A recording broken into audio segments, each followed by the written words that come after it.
Woodrow the Whitehouse Mouse. Written by Peter W. Barnes and Cheryl Shaw Barnes.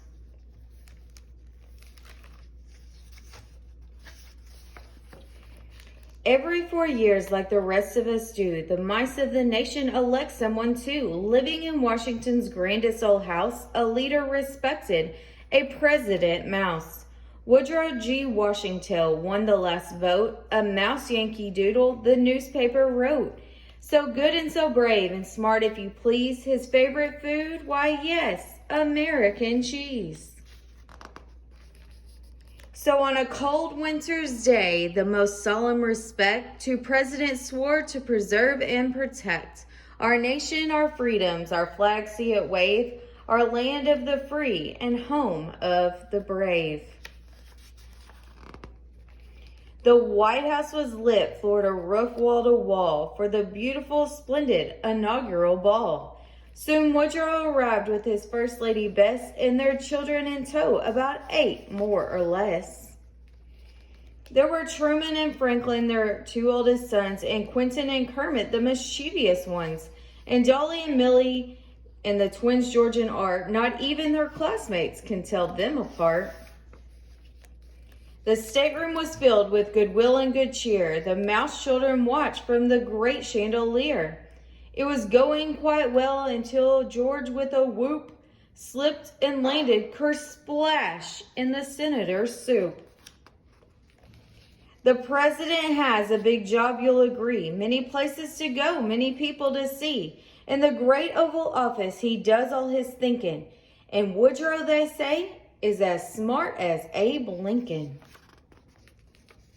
The President Mouse has a desk on the shelf where he works with his helpers or just by himself. Our grand Constitution keeps a president busy. So many assignments, a mouse could get dizzy.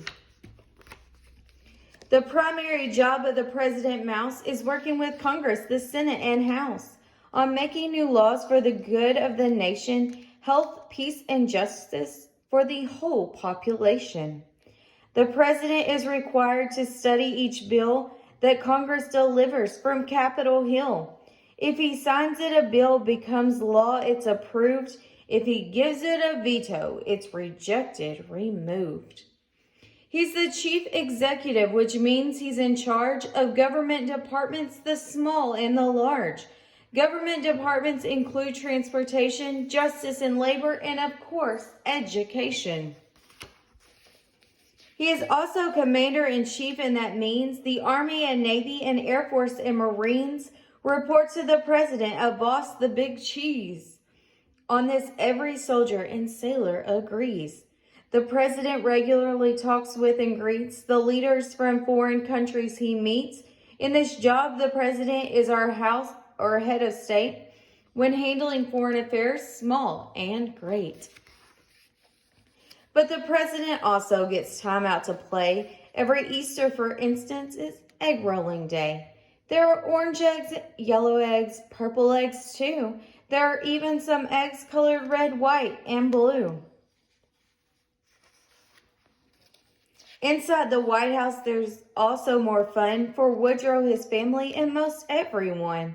The East Room is used for artistic events like concerts and shows for mouse ladies and gents. One night, Millie dreamed that on one special day, she might, if she practiced, dance an East Room ballet. She'd be joined by the famous Marine Mouse Quartet for her flawless finale, a fine pirouette. The Red Room and Green Room are not side by side, but they're wonderful places for children to hide when they play hide and seek and Woodrow is seeking, but he finds them so fast. Could he be peeking? The Blue Room at Christmas is decked to the ceiling. The fire is roaring. The children are all squealing, excited that Christmas is once again here to share with our loved ones and those we hold dear. And as he nodded to sleep, the good President Mouse was thankful for family and country and house. It's all so wonderful was his happy reflection that a fellow just might want to seek re-election. Thank you for listening to Woodrow the Whitehouse Mouse, written by Peter W. Barnes.